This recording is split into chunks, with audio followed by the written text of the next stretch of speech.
Congressman Cassidy of Louisiana. All right, good to talk to you as well. Now, as Juan was saying, the president has a lot riding on this health care debate. For that reason alone, aren't we likely to see passage of a bill maybe before the weekend is out?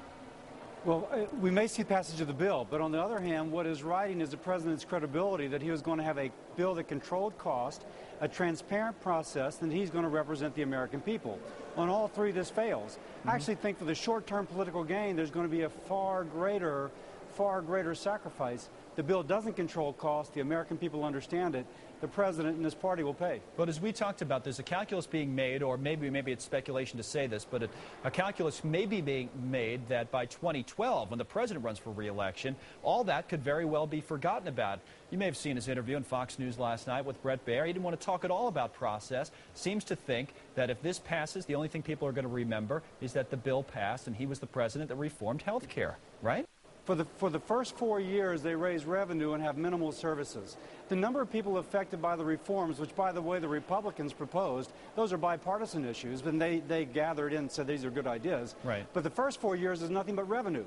There's not the real benefit for 4 years. By the way, it only controls by $100 billion over the first 10 years because they use 10 years of revenue to pay for 6 years of service. The American people know this. The president thinks he can fool the American people. Well, here's what I want to know, Congressman. You and your colleagues in the House will be running for re-election in the fall.